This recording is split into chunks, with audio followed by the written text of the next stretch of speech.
तो बात करते हैं एरर एनालिसिस की, और हम इसको कैसे कैलकुलेट कर सकते हैं और कितने तरह के ये होते हैं। ठीक है, तो चलते हैं, पहले हम मान के चलते हैं हमने कुछ ऑब्जर्वेशंस की, जो कि कुछ x1 x2 x3 और xn तक, हमें नहीं पता कि कितनी हुई, हमने n तक मान ली। तो उसमें हम पहले क्या निकालेंगे, ट्रू वैल्यू। ट्रू वैल्यू मतलब क्या है, जो एक्चुअल में मान लो मैं इस डस्टर को नापना चाहता हूं, ठीक है, इसकी जो लेंथ है वो मान लो आप 12 सेंटीमीटर, ठीक है, लेकिन मैंने बहुत सारी ऑब्जर्वेशंस ली और किसी का 11.9 आया, किसी का 12.1 आया, किसी का 11.8 आया। तो मैंने क्या किया, उन पूरी ऑब्जर्वेशंस को एक साथ जोड़ दिया और जितनी ऑब्जर्वेशंस थी यहां पर n है, तो उतने ही नंबर से डिवाइड कर दिया। तो उससे क्या है कि मैं अप्रॉक्स जो ट्रू वैल्यू है उसके अप्रॉक्स आ जाएगी, तो उसी को हम लेट कर लेंगे कि वो हमारी ट्रू वैल्यू है। ठीक है, तो हमने क्या किया, x1 ऐसे n तक ऑब्जर्वेशंस की, और यहां पर क्या कर सकते हैं कि सम ऑफ ऑल ऑब्जर्वेशन, ये एक फॉर्मूला मतलब ऐसे लिखवाते भी स्कूल में, और upon total number of observation. ठीक है, ये छोटा सा फॉर्मूला है।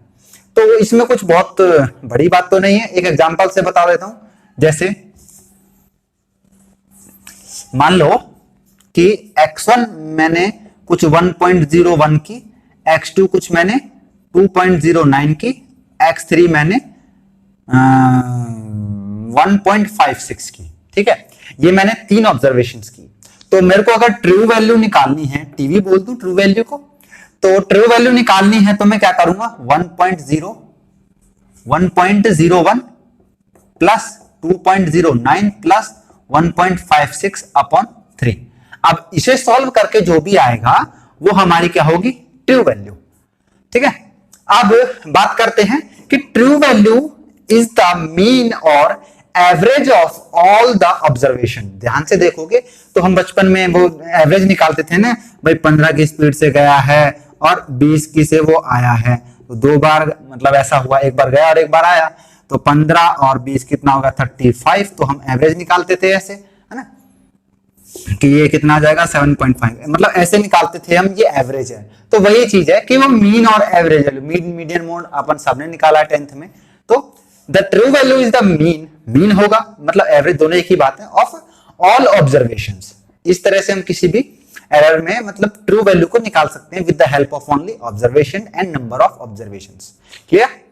अब बात करते हैं एब्सोल्यूट एरर की, जिसको हम डेल्टा से डिनोट करते हैं। डेल्टा से कैसे निकालेंगे कि मान लो मैंने यहां पर ट्रू वैल्यू निकाली, ट्रू वैल्यू क्या निकाली, x निकाल ली, मान लो कोई ट्रू वैल्यू, और मेरी ऑब्जर्वेशन थी x1, है ना, तो यहां पर क्या हो जाएगा, x1 माइनस x या x माइनस x1, क्योंकि इसके बाहर तो ये क्या है, ये मोड है, ये एक ऐसी चीज है कि इसके अंदर सारी चीजें, इस 2 लाइन के अंदर सारी चीजें पॉजिटिव आती है, कोई भी नेगेटिव चीज नहीं आती, यानी केवल मैग्नीट्यूड की बात हो रही है। इसके अंदर जो भी, अब इसमें से इसको घटा लो चाहे इसमें से इसको घटा लो, माइनस का अंतर आता है। तो वही चीज है कि इसके अंदर जो भी आंसर आएगा वो हमेशा प्लस में रहेगा, मोड का मतलब ये है। क्लियर? तो अब इसमें से जो भी आएगा उसको हम माइनस कर देंगे, तो क्या निकल जाएगी, डेल्टा। तो मैं एक बार शायद ट्राई करूं, 9 और 6 15 का 5 और 6 और 2 और 2 4, कितना आया, यहां पे यहां आया 4.65 अपॉन 3। तो 4.65 और 3, 3 1 जा 3, 1 6, 3 पंजे 15, 1 और 5, 1 मिनट, 3 1 कम 3 भी तो आएगा, 3 1 कम 3, 3 पंजे 15 और 13, तो ये आ गया। तो इसका आंसर आया है 1.53। ठीक है, अब ये 1.53 आया है, तो यहां से देखना मैं क्या करूंगा, 1.01 माइनस 1.53, इसको मैं माइनस कर दूं, कैसे, 1.53 और 1.01 कितना आया, 3 5 और 0, ये आएगा ना, सॉरी 2, हाँ गलती कर रहे हो सर, चलता है यार। तो क्या आएगा, 0.52। अब ये जो आया है ये मैंने इसमें से इसमें निकाला, मतलब ये डिफरेंस है, बेसिकली क्या है, डिफरेंस है, तो ये निकाल दिया। अब ये क्या होगा हमारा एब्सोल्यूट एरर। ठीक है, डेफिनेशन भी यही कहती है कि the absolute error given by the difference between the measured value and the true value, जो हमने मेजर्ड वैल्यू ऐसे की ऑब्जर्वेशन है, अब इसकी अलग आएगी, इसकी डेल्टा अलग आएगी, इसकी डेल्टा अलग आएगी, इसकी डेल्टा अलग आएगी, है ना। तो absolute error given by the difference between the measured value जो हमने नापी है और जो ट्रू वैल्यू जो हमने sum of all observation upon total number of observation करके निकाली है। क्लियर? बात करते हैं आगे mean absolute error. Mean absolute error क्या है कि यार एक तो एब्सोल्यूट एरर दिख रहा है आपको, जो अभी आप डेल्टा निकाल के आए थे, और उसका मीन कर लोगे पिछले वाले की तरह, तो क्या हो जाएगा मीन एब्सोल्यूट एरर। देखिए मैं आपको पूरी थ्योरी नहीं पढ़ा रहा हूं, बिल्कुल ब्रीफ में मैं सिलेक्टेड टॉपिक्स उठा के ला रहा हूं फॉर जेईई नीट ओनली। आपको अगर बोर्ड से प्रिपेयर करना है तो आपको थोड़ा सा एक्स्ट्रा पढ़ना पड़ेगा बोर्ड लेवल पे, ठीक है। मेरे लेक्चर जो हैं वो ओनली जेईई और नीट पर बेस्ड हैं, तो थोड़ा सा ध्यान रखना, कभी मेरे भरोसे ही चले जाओ बोर्ड में भी, ठीक है। तो मीन एब्सोल्यूट एरर क्या बोलता है कि यार सबका मीन कर लो, क्या जो एब्सोल्यूट एरर्स आए हैं, जैसे अब यहाँ पे अभी हमने जो 0.52 निकाला था डेल्टा x1, है ना, ऐसे करके निकाला था हमने अभी, मतलब डेल्टा करके। तो अब यहाँ पर क्या करना है, ये सारे जोड़ने हैं जो वहां पर निकल के आए थे। मान लो 3 आते कुछ, यहाँ पे डेल्टा x2 आता, डेल्टा x3 आता, और मैं यहाँ पे क्या करता डेल्टा x1 डेल्टा x2 और यहाँ पर डेल्टा x3 अपॉन में 3 कर देता उस वाले सवाल के हिसाब से। तो यहाँ पर क्या आ जाता मीन एब्सोल्यूट एरर, है ना। कुछ नहीं करना है, बस यहाँ पे अगर जितनी ऑब्जर्वेशन है उनको यहाँ पर लिख के, सॉरी ऑब्जर्वेशन नहीं, एब्सोल्यूट एरर। एब्सोल्यूट एरर कैसे निकलेगा? एब्सोल्यूट एरर निकलेगा कहां से? ट्रू वैल्यू माइनस जो मेजर्ड वैल्यू है वहां से एब्सोल्यूट एरर, और जो वो निकल के आएगा उसको आप यहां पे रखोगे और उसको n जितने भी नंबर हैं उससे डिवाइड कर दोगे, तो आपका आ जाएगा मीन एब्सोल्यूट एरर। ठीक, अब बात करते हैं रिलेटिव एरर की। देखो इनके क्वेश्चन बहुत अच्छे हैं एनसीईआरटी में, मैं कोशिश करूंगा प्रीवियस ईयर के क्वेश्चन की एक सीरीज लाऊं। तो अभी तो वो पॉसिबल नहीं है, क्योंकि ये एक सवाल मतलब अगर मैं गुणा भाग करने लगूं तो यार लेक्चर की लेंथ बहुत ज्यादा हो जाएगी, है? तो क्या करते हैं, रिलेटिव एरर निकालने, कैसे निकालेंगे ये बताते हैं। रिलेटिव एरर क्या होगा कि डेल्टा एक्स अपॉन एक्स, यानी कि मीन एब्सोल्यूट एरर अपॉन ये क्या है, ट्रू वैल्यू। ठीक है, क्या है, mean absolute error upon true value. एक बार को थोड़ी सी प्रॉब्लम होगी याद करने में, धीरे धीरे हो जाएंगे। तो mean absolute error upon true value, इससे हम क्या निकाल लेंगे, रिलेटिव एरर। और फिर सबसे इंपॉर्टेंट ज्यादातर क्वेश्चन यहां से उठ के आते हैं परसेंटेज एरर से, कि परसेंटेज एरर क्या है, रिलेटिव एरर इंटू 100, या मैं कहूं delta x upon x into 100, ये क्या है, परसेंटेज एरर। भाई अपने क्या आते हैं, अपने मार्क्स आते हैं, ये अपने थोड़े से मार्क्स आते हैं, नहीं सर ज्यादा आते हैं, अच्छा मतलब जो भी है मार्क्स आते हैं, यहाँ पे हम नीचे टोटल लिखते हैं और फिर उसको 100 से मल्टीप्लाई कर देते हैं। यानी कि मान लो 98 मार्क्स आए 100 में से, और फिर उसको 100 से मल्टीप्लाई कर दे तो कितना हुआ, 98%। ऐसे ही तो डेल्टा एक्स अपॉन एक्स यानी कि mean absolute error upon true value into 100, ये क्या है, परसेंटेज एरर। तो एक बार देख लेते हैं हम क्या क्या पढ़ के आए हैं अभी।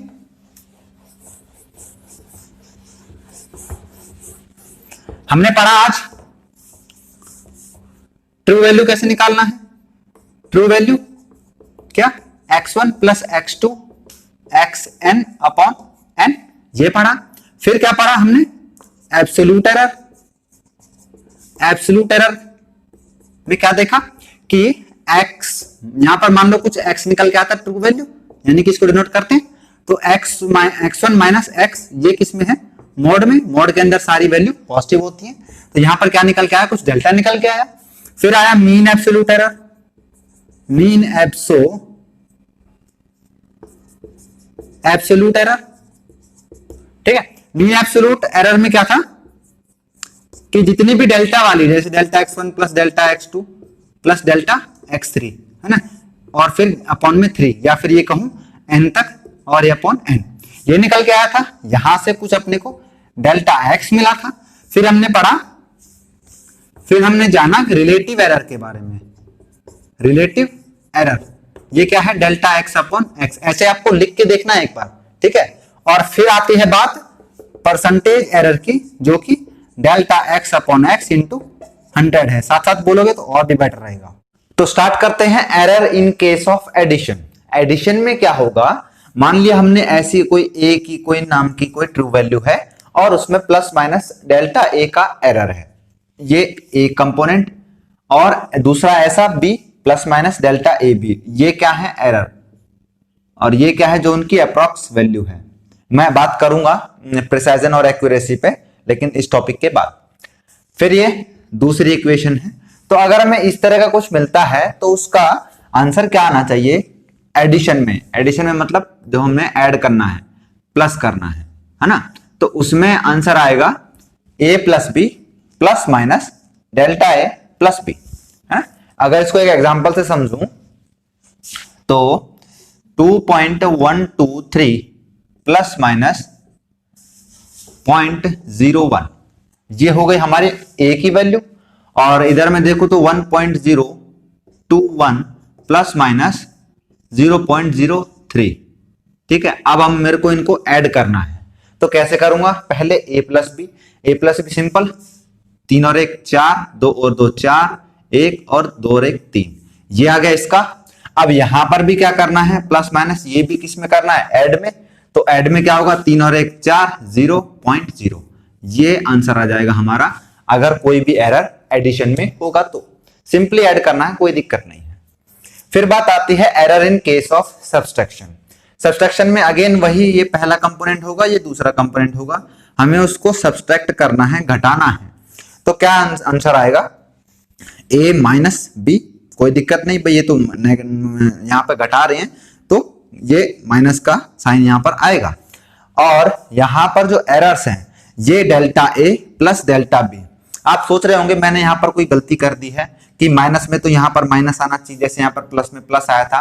तो ये ध्यान रखना, ये गलती नहीं है, एरर में हमेशा हमेशा एरर जुड़ता है, ये ध्यान रखना कि एरर के अंदर जो है ये ऑलवेज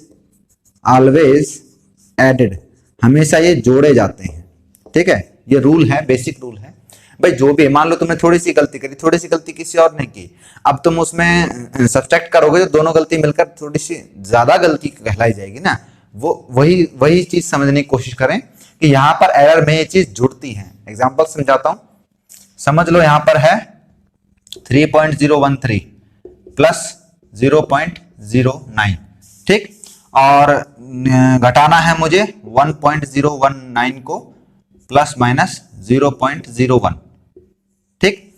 अब क्या करूं मैं इसमें, मेरे को यहां पे करना सब्सट्रैक्ट करना है, तो a माइनस बी कर देता हूं पहले, तो कि भाई यहां पे क्या हुआ कि 13 में से 9 गए 4, यहां पर कुछ बचा नहीं, तो ये इधर से उठा के लाएगा, 9 में से 1 गया 8, सॉरी 10 में से 1 गया, यहां पर 10 बन जाएगा ना, ये 10 में से 1 गया 9, यहां पर कितना बचा 9, और इधर 2 में से 1 गया 1, ये आंसर आ जाएगा इस वाले पोर्शन का। तो लेकिन इधर क्या होगा, इधर प्लस माइनस में ये ऐड ही होंगे, 9 और 1 10, और ये आंसर आएगा। ये ध्यान रखना कि सब्सट्रैक्शन में जो बेसिक वैल्यू है, जो ट्रू वैल्यू के अप्रॉक्स है, ये हमेशा जो बाहर चल रहा है साइन, जैसे नेगेटिव होगा तो माइनस हो जाएगा, प्लस एडिशन होगा तो प्लस हो जाएगा।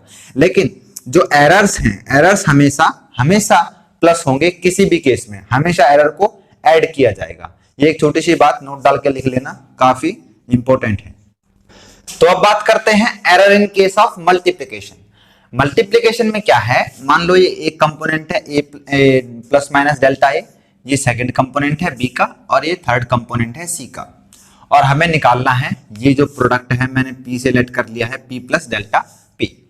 तो ये कैसे निकलेगा, इसमें एक छोटा सा फंडा है कि अपने को ये चीज अप्लाई करनी पड़ेगी, क्या कि delta A upon A plus delta B upon B plus delta C upon C, इसका प्रोडक्ट क्या आएगा, delta P upon P. Clear, इसको हमें खाली फ्रैक्शन में कन्वर्जन करना है इसका, कि delta A upon A, delta B upon B, delta C upon C, और उसका आंसर क्या आएगा, डेल्टा पी अपॉन पी। और जो पी है, जो एक्चुअल प्रोडक्ट है, वो कैसे निकलेगा, ए इंटू, इसको मैं थोड़ा सही से लिख दूं, क्या आएगा, P is equal to A into B plus into C. ये प्रोडक्ट हमारा नॉर्मल मल्टीप्लिकेशन में आएगा। बाकी जो एरर्स हैं वो इस तरह से अपने को ऐड करने पड़े। हमें ये तो पता है, हाँ वो ऐड होते हैं, लेकिन थोड़ा मल्टीप्लिकेशन में थोड़ा सा चेंज है कि उनको इस तरह से इस फॉर्म में लाके ऐड करना पड़ेगा। इसको समझते हैं एक एग्जांपल से। मान लीजिए जो ए है, पहला कंपोनेंट है मान लो 2 प्लस माइनस 0.02, सेकेंड है 3 प्लस 0.03 और थर्ड है 4 प्लस माइनस 0.04। ठीक है, ये कंपोनेंट्स हैं। अब मुझे इस फॉर्म में लाने हैं। आपको दिख रहा होगा ये ए है तो ये डेल्टा ए है, ये बी है तो ये डेल्टा बी है, ये सी है तो ये डेल्टा सी है।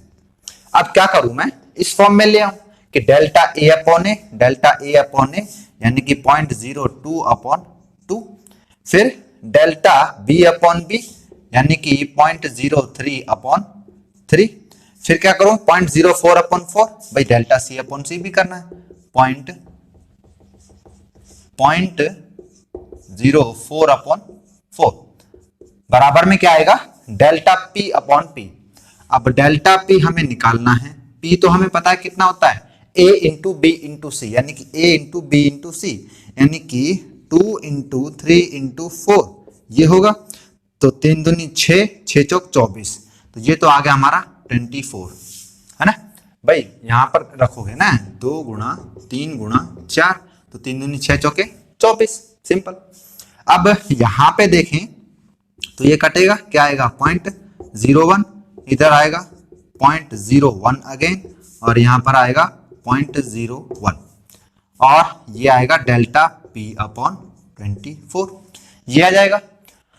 अब क्या करना है, इसको ऐड करो सिंपली, कितना आ जाएगा 0.03 is equal to delta P और 24, ये हो गया। अब हम डेल्टा पी निकाल सकते हैं क्रॉस मल्टीप्लिकेशन करके, क्या आएगा कि 24 इंटू 3, तो 24 इंटू 3, 4 3 12 का 2 हासिल 1, 3 दूनी 6 और 1 7, 72 होता है।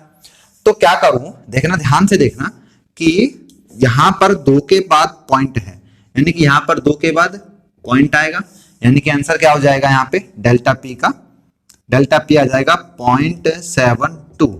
तो इसका आंसर क्या आएगा, आंसर मैं कहां लिखूं, यहां लिख देता हूं, है ना। आंसर क्या आएगा कि पी की वैल्यू कितनी आई थी 24 प्लस माइनस कितना 0.72, this is the correct answer.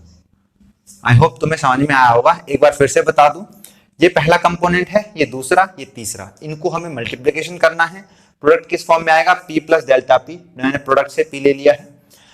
Error को हमेशा ऐड करते हैं, लेकिन मल्टीप्लिकेशन में थोड़ा अलग मैनर से ऐड करते हैं कि delta a upon a plus delta b upon b plus delta c upon c और delta p upon p। p जो है normally product a into b into c करके निकलेगा।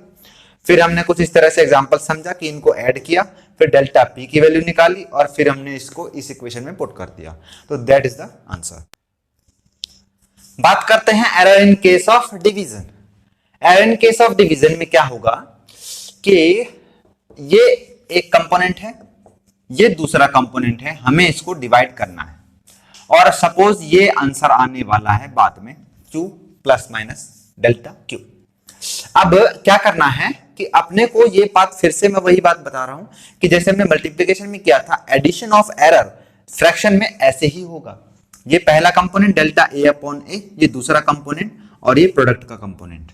ठीक है, एरर्स को आप ऐसे ही निकाल सकते हो, एक ही तरीका है। हाँ, जो बेसिक कंपोनेंट है Q वो A अपॉन बी होगा, जैसे वहां पर हमने निकाला था पीछे भी PABC, ये निकाला था प्रोडक्ट ABC, मतलब यहाँ पर ये मल्टीप्लिकेशन में था तो डिवीजन में A अपॉन बी होगा, है ना। 3 की तो कर नहीं सकते हम डिवीजन एक साथ, तो एक बार में तो 2 ही फ्रैक्शन आ सकते हैं। अब बात करते हैं, हाँ ये कैसे मतलब थोड़ा अप्लाई हो जाए तो थोड़ा समझ में भी आए, कैसे देखते हैं एग्जांपल से। सपोज A है 6 प्लस माइनस 0.02 और B है 3 प्लस माइनस 0.04। ठीक है, ये है मान लो, ये पहला कंपोनेंट है और ये दूसरा, ये A, ये डेल्टा A और ये B और ये डेल्टा B। तो क्या करना है, मुझे पहले इस फॉर्म में लाना पड़ेगा। इस फॉर्म में लाने के लिए मैं क्या करूं, डेल्टा A अपॉन A, ये है ना डेल्टा A, ये A, तो डेल्टा A कितना है 0.02 अपॉन 6, फिर आएगा B प्लस कितना 0.04 अपॉन 3 ये आया, फिर plus sorry is equal to कितना डेल्टा क्यू तो मेरे को नहीं मालूम। अब क्यू कितना है ए अपॉन बी, ए कितना है 6, ए कितना है 6 और बी कितना है 3, तो क्यू की वैल्यू आ गई हमारी 2, ये तो वैल्यू आ गई हमारी 2। बचा ये, इसको सॉल्व करना है। तो 2 एक कम 2, 2 3 6, ये कितना हो सकता है 0.01 अपॉन 3 प्लस 0.04 अपॉन 3। क्या मैं इनको ऐड कर सकता हूं थोड़ा अच्छे तरीके से? कितना 3 3 हो जाएगा, तो ये आ जाएगा, इधर कर दूं क्या, देखना कि 0.05 upon 3 is equal to delta Q upon 2। तो ये इस तरफ जाएगा तो ये कितना हो जाएगा दुगना, 5 दूनी 10, तो 0.10 upon 3 is equal to delta Q.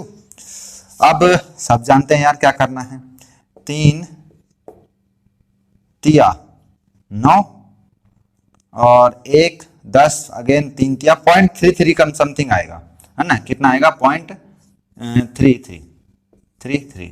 तो इसका रिजल्टेंट क्या आया कि जो रिजल्ट आया हमारा Q कितना था, Q है हमारा 2 प्लस माइनस और डेल्टा Q आया हमारा 0.33। ये हमारा आंसर आएगा किसमें, error in case of division में। तो आज का टॉपिक है error in case of exponent. Exponent के केस में हम एरर को कैसे सॉल्व करेंगे। सपोज हमें ये दे रखा है कि जो y plus minus delta y की जो भी हम सॉल्व करके लाना चाहते हैं वो x प्लस डेल्टा x की पावर n है ना, हमें नहीं पता कि ये कितने टाइम्स में है। तो इस तरह की जब प्रॉब्लम एरर में आएगी तो हम उसको कैसे अप्रोच करेंगे, कैसे उसको सॉल्व करेंगे। तो यहां पर ये तो वही वैल्यू है, ये तो वही वैल्यू है, मतलब इसकी पावर n है, यानी कि मैं ये कह सकता हूं कि इसकी पावर इसके गुणा में ऐसे n टाइम्स होगा। भाई क्या होता है अगर मैं ऐसे लिख दूं कि 2 की पावर 4 है, इसका मतलब क्या है कि जो 2 है वो 4 बार मल्टीप्लाई हो रहा है, इसका मतलब ये है। अब यहां पे पावर n है, यानी कि n टाइम्स में मल्टीप्लाई हो रहा होगा, बेसिक सा रूल है। यानी कि जब हम इसको वेक्टर में ऐड करेंगे ना, हमने वेक्टर एडिशन में अभी हम देख के आए थे, sorry this is not vector, this is error addition, sorry मेरे दिमाग से निकल गया, एरर एडिशन। तो एरर एडिशन हम पिछली लास्ट लेक्चर में देख के आए थे, मल्टीप्लिकेशन में और डिवीजन में इस तरह का। तो यानी कि ये भी n टाइम्स जुड़ जाएंगे। अब ये n टाइम्स हैं तो मैं इनको लिख सकता हूं क्या कि डेल्टा x अपॉन x ये कितने हैं, n टाइम्स होंगे, लिख सकता हूं। तो इस तरह से हम इनको सॉल्व करेंगे। अच्छा एक स्टेप और चल सकते हैं यहां से कि अगर मैं इनकी 100 से मल्टीप्लाई कर दूं, इनको मैं 100 से मल्टीप्लाई कर दूं तो यहां पर क्या आ जाएगा, परसेंटेज, इसकी परसेंटेज और इसकी परसेंटेज। तो यहां से एक नया फॉर्मूला निकल के आता है क्या कि percentage of y is equal to n times percentage of x। एक फॉर्मूला ये बनता है। तो फॉर्मूले समझने से तो काम नहीं चलेगा, हम इसको देखते हैं विद एग्जांपल। ये x is equal to a b की पावर स्क्वायर अपॉन c की क्यूब एंड d की पावर 4। अब इसमें हमें क्वेश्चन में ये गिवन होगा कि यहां पर a में दे रखा है 1% एरर है, b में दे रखा है 2% एरर है, 3 में दे रखा है, c में 3% है और d में 4% है। तो हमें इसको कैसे सॉल्व करना है, इसने पूछा क्या है कि x में टोटल कितना परसेंट एरर होगा। तो हम पहले इस वाली इक्वेशन को सॉल्व कर सकते हैं क्या हम ऐसा कर सकते हैं कि delta x upon x is equal to delta a upon a plus delta b upon b, उसकी पावर कितनी है 2। तो अभी जब हम n वाला फॉर्मूला करके आए थे कि डेल्टा y अपॉन y और n delta x upon x, ये पढ़ के आए थे। तो यहां पर हमने क्या किया था, जो उसकी पावर में n थी उसको हम सामने ले आए थे। यही यहां पर करना है कि इसकी पावर को हमने सामने ले आए। ऐसे ही अब तीसरे केस में करना है, ध्यान से समझ लेना, एक सवाल समझ लोगे तो सारे आसानी से हो जाएंगे। तीसरे में क्या है, क्यूब है, तो क्यूब का यहां पर 3 आ जाएगा। अब चौथे में आप बता सकते हो कि डेल्टा d अपॉन d और यहां पर आ जाएगा 4। ठीक है, अब 4 आ गया। अब क्या करना है अपने को, अगर मैं इस पूरी इक्वेशन को 100 से मल्टीप्लाई कर दूं तो क्या ये सब परसेंटेज में कन्वर्ट नहीं हो जाएगा? बिल्कुल हो जाएगा। अब परसेंटेज में मेरे को यहां पर क्या निकल जाएगी? x की परसेंट। कितना एरर होगा? अब delta a upon a percentage में गिवन ऑलरेडी, तो कितना आया? 1%। ये b कितना दिया हुआ है? 2 इंटू 2, ये 2 बाहर वाला और ये जो परसेंटेज का दिया हुआ है। फिर आती है बात तीसरे की। तीसरे का कितना दिया हुआ? 3, तो इसकी पावर भी 3 है तो 3%। और फिर चौथे का प्लस 4 इंटू 4%। क्लियर? अब क्या है? तो सिंपल सी मैथ है 10th क्लास वाली भाई। 1 प्लस 2 दूनी 4 प्लस 3 तिया 9 प्लस 4 चौके 16 और ये हो गए 10, 26 और 4 30, है ना भाई? कितना हो गया देखना, 4 और 1 5, 5 और 16 21 और 9 30। तो इसका आंसर आया 30%। यानी कि टोटल जो x में एरर होगा वो होगा 30%। कितनी आसानी से हमने इस मेथड से इसको निकाल लिया, है ना? इसकी कुछ और एप्लीकेशंस बताते हैं आपको। अब बात करते हैं थोड़े टिपिकल क्वेश्चंस जो कि बना के दे दिए जाते हैं हमें कई बार।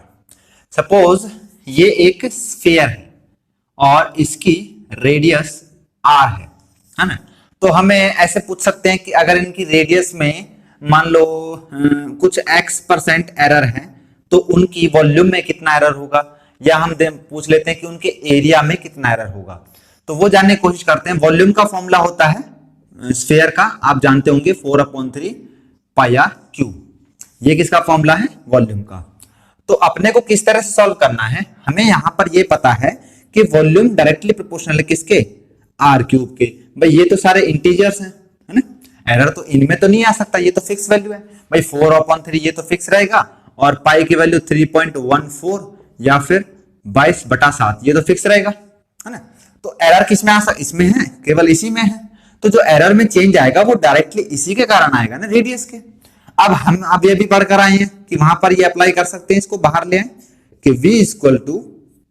v is directly proportional to delta v upon v 3 delta r upon r। क्या ये हो सकता है कि भाई ये 3 टाइम्स, जैसे कि पावर n थी तो n टाइम्स था, ऐसे यहाँ पर 3 है तो 3 टाइम्स आ गया। अब इसको अगेन 100 से मल्टीप्लाई करें तो क्या आ जाएगा? Percentage in volume error is equal to 3 times of percentage in radius error, है ना? अब अगर आपसे कोई पूछ ले कि रेडियस में कुछ एरर है तो इसमें कितना होगा वॉल्यूम में, तो उसको सिंपली 3 से गुणा कर देना, आंसर आ जाएगा, है ना? ये थोड़े मतलब आपको जरूरी नहीं है 11th में मिल जाएंगे क्वेश्चन, लेकिन आप जब एंट्रेंस के क्वेश्चन उठा के देखोगे तो इस तरह का वहां पर अरेंजमेंट रहता है। फिर बात करते हैं एरिया की। एरिया स्क्वायर का होता है 4 पाई r स्क्वायर। ये क्या है? हमारा एरिया है। अब एरिया भी भाई 4 पाई, ये तो क्या है? प्योर नंबर है, इन पर तो कोई फर्क नहीं पड़ेगा एरर का। फर्क पड़ेगा एरिया किसके प्रोपोर्शनल है? r स्क्वायर के। अगेन वही एरर वाला कंसेप्ट कि delta a upon a proportional to delta r upon r। 2 आ गया। और यहां पर अगर मैं इसको अगेन 100 से मल्टीप्लाई कर दूं तो परसेंटेज एरर इन एरिया मतलब, और क्या होगा? Twice of percentage error in radius. अगर रेडियस में बहुत इंपॉर्टेंट रिलेशन निकल के आया है कि अगर रेडियस में अगर x मतलब कुछ भी एरर होगा तो उसका जो एरियल एरर होगा वो ट्वाइस होगा और जो वॉल्यूमेट्रिक एरर होगा वो थ्राइस होगा। क्लियर? ये बहुत इंपॉर्टेंट कंसेप्ट है, इसको थोड़ा सा ध्यान में रखिएगा, आगे बहुत काम आएगा। तो चलिए अब बात करते हैं सिग्निफिकेंट फिगर्स की। देखिए कुछ टीचर इस टॉपिक को स्किप कर देते हैं, लेकिन कई बार क्या होता है इसमें से सीधा क्वेश्चन आ जाता है कि which of the following is significant figure, या फिर कई बार आंसर पूछ लेते हैं कि सेम सिग्निफिकेंट फिगर में आना चाहिए। तो अपने को पहले पता होना चाहिए कि उस क्वेश्चन में जो डिजिट्स हैं उसमें कितने सिग्निफिकेंट फिगर हैं, तभी हम उस आंसर में मैच कर पाएंगे। तो चलिए स्टार्ट करते हैं। सिग्निफिकेंट फिगर क्या है समझते हैं कि all certain plus 1 uncertain number, है ना? सर्टेन प्लस अनसर्टेन, अरे इसको थोड़ा सा आप रहने दीजिए। वैसे अगर मैंने लिख दिया तो बता देता हूं 5 8 7 9। तो ये हैं, ये सारे कौन से हैं? ये सर्टेन नंबर्स हैं। आपके लिए अभी थोड़ा सा वक्त है इसको जानने के लिए। और ये अनसर्टेन, तो इनको ऐड करके हम निकालते थे सिग्निफिकेंट फिगर्स। कोई नहीं, हमें तो आपको और आसान तरीके से बता देता हूं। मैंने नॉर्मल जो रूल्स लिखे हैं, मैंने इस सिग्निफिकेंट फिगर के टॉपिक को दो भागों में डिवाइड कर दिया कि पहला नंबर विद डेसिमल और जो नेक्स्ट पार्ट आएगा वो नंबर विदाउट डेसिमल होगा, है ना। तो कंफ्यूजन नहीं होनी चाहिए अपने को। क्या बोला कि all non zero digits are significant figures. मान लो 6 9 8 7, है ना, ये एक फिगर दे रखा है, तो इसमें कितने सिग्निफिकेंट फिगर होंगे भाई? सारे non zero digits significant figure हैं, यानी कि ये इसमें 4 सिग्निफिकेंट फिगर होंगे, 4। क्लियर? फिर बात आती है कि all zero coming between the zero number are significants. अब क्या बात करना चाह रहा है वो कि जितने भी जीरो हैं आ रहे हैं बिटवीन सिग्निफिकेंट फिगर्स के।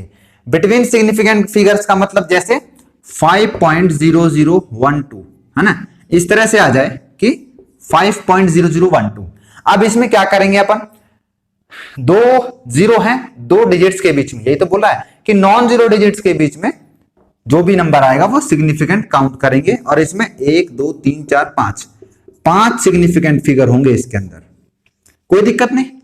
फिर बात करते हैं कि all zero coming at the end are significants. क्या बोल रहे हैं कि जितने भी जीरो हैं बाद में आ रहे हैं वो भी सिग्निफिकेंट हैं, जैसे 6.400। अब ये पॉइंट के बाद वाला जीरो है तो ये भी सारे क्या होंगे? सिग्निफिकेंट होंगे। तो इसमें कितने सिग्निफिकेंट्स होंगे?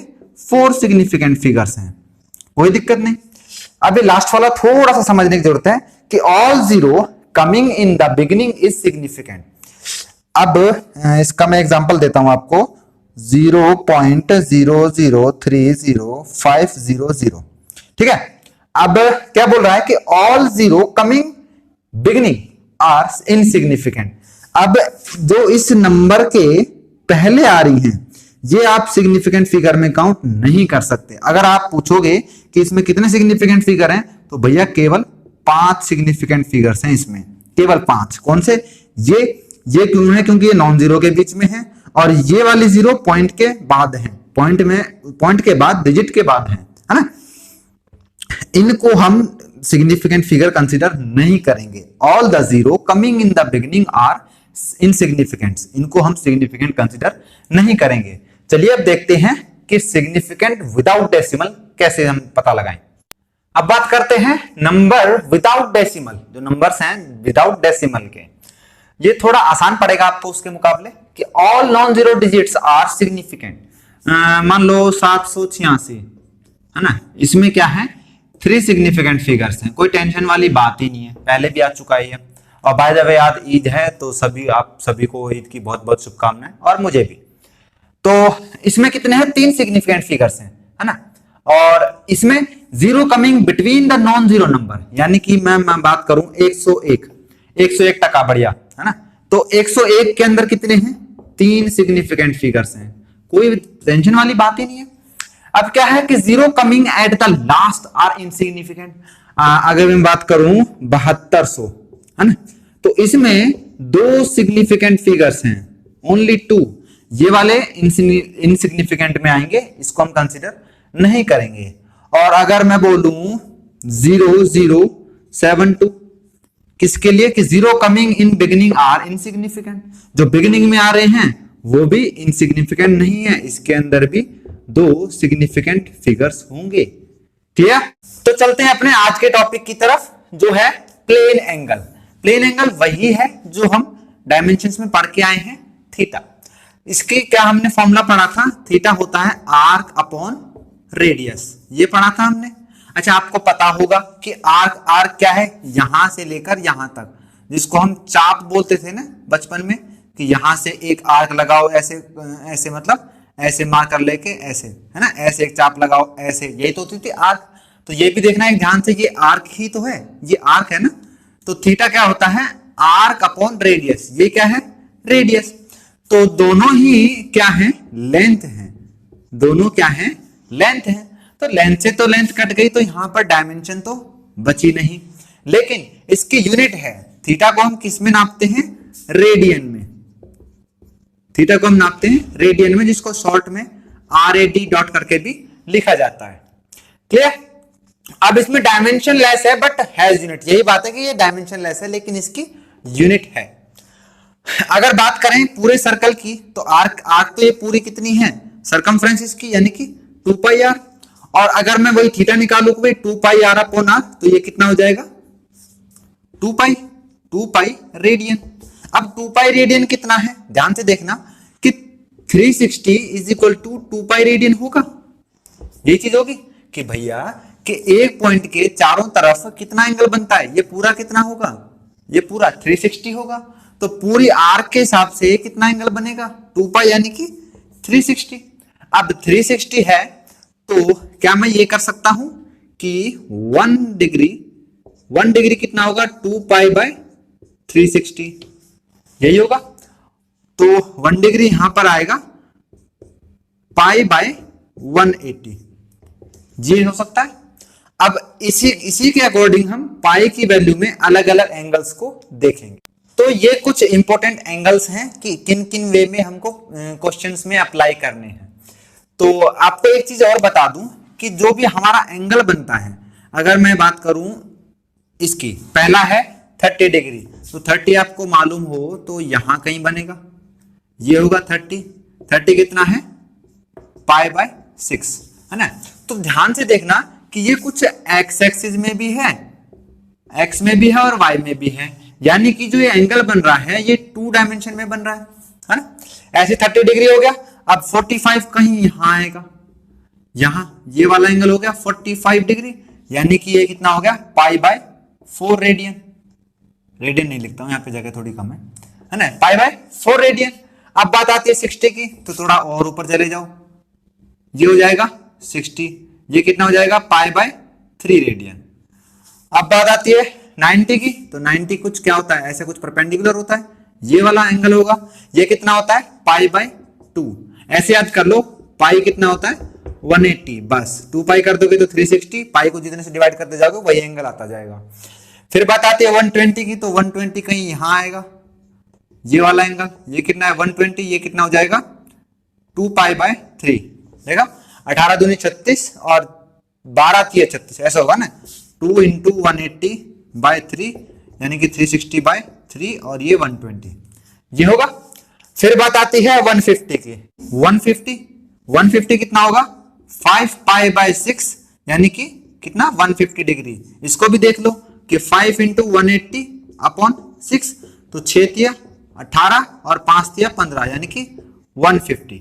क्लियर। तो ये कुछ इंपॉर्टेंट एंगल्स हैं, ये ध्यान रखना कि प्लेन एंगल हमेशा 2D में बनता है। तो अब बात करते हैं सॉलिड एंगल के ऊपर। तो बात करते हैं सॉलिड एंगल की। सॉलिड एंगल किसके लिए है, स्फेरिकल ऑब्जेक्ट, वहां पर सर्कल था, यहां पर क्या है, यहां पर स्फेरिकल है। देखना ये वाला जो एंगल है कुछ ऐसे बन रहा होगा, ऐसे। अच्छा आपको ये समझने में आसानी होगी, जो जन्मदिन की टोपी आती है ना, टोपी जो आप पहनते हो, तो वो जो एंगल बनता है, अब जन्मदिन की टोपी का जो टॉप है उसको ऐसे पकड़ लो, और जो वो एंगल बन रहा है ना उसको हम बोलते हैं सॉलिड एंगल, 3D में है ना। क्या है ये 3D में है, ठीक। तो इसको मतलब कुछ ऐसा होगा, ये ऐसा बाहर निकालूंगा तो, और कुछ ऐसा, तो ये वाला एंगल होगा, ये होगा सॉलिड एंगल, है ना। इसको जैसे ओम बनाते थे ना रेजिस्टेंस के लिए, वैसे ही एक साइन से डिनोट करते हैं। और ये क्या है इसकी रेडियस, भाई ये वाला एंगल ही तो है, ये वाला कौन सा है सॉलिड एंगल। अब बात आती है कि सॉलिड एंगल निकालते कैसे हैं। सॉलिड एंगल निकालते हैं कि जो आर्क का एरिया है, एरिया ऑफ आर्क, एरियल मतलब कर्ड एरिया, ऐसे लिख दो कर्ड एरिया अपॉन रेडियस का स्क्वायर, ये इसका फॉर्मूला है निकालने का तरीका, ठीक है। अगर इसकी डायमेंशन निकालें तो डायमेंशन एरिया की डायमेंशन होती है एल स्क्वायर, और नीचे भी क्या है एल स्क्वायर, भाई रेडियस का स्क्वायर एल स्क्वायर ही होगा। तो ये भी क्या है डायमेंशन लेस क्वांटिटी है, बट इसकी यूनिट है जिसको हम बोलते हैं टी रेडियन, जिसको एस आर से डिनोट करते हैं। क्या है टी रेडियन, और किसकी नोट करते हैं एस आर से। क्लियर। डायमेंशन लेस है लेकिन जो उसकी यूनिट है वो है। अब बात करते हैं फॉर अ स्फीयर। अच्छा स्फीयर की बात करें कंप्लीट की, तो क्या होगा, अगर मैं एंगल निकालना चाहूं तो स्फीयर का एरिया क्या होता है कर्ड वाला 4 पाई आर स्क्वायर, और अपॉन में जो रेडियस का स्क्वायर है वो तो आर स्क्वायर ही रहेगा। तो फॉर ए स्फीयर के लिए कितना आया 4 पाई एस आर। ये क्या है स्टीरेडियन कि स्फीयर के लिए जो सॉलिड एंगल की वैल्यू क्या आएगी 4 पाई। 4 पाई देखना यहाँ पे, वहां पर 2 पाई था, यहाँ पर 4 पाई है। और अगर मैं बात करूं फॉर हेमीस्फीयर, हेमीस्फीयर मतलब एक तरह से ऐसे और ये बॉल कटी हुई है ना, एक बॉल लो और उसको आधा काट दो तो वो दो भाग में हो जाएंगे, तो वो दो हेमी मतलब आधा, आधा हेमीस्फीयर हो जाएगा, यानी कि ये सॉरी आधा स्फीयर हो जाएगा। ये आर, तो यहां पर अगर मैं एंगल निकालूंगा तो एरिया कितना हो जाएगा, यहां पर 4 पाई आर स्क्वायर था, यहां पर कितना हो जाएगा 2 पाई आर स्क्वायर अपॉन रेडियस का स्क्वायर, और जब ये कैंसिल होगा तो यहां पर आएगा 2 पाई टी रेडियन।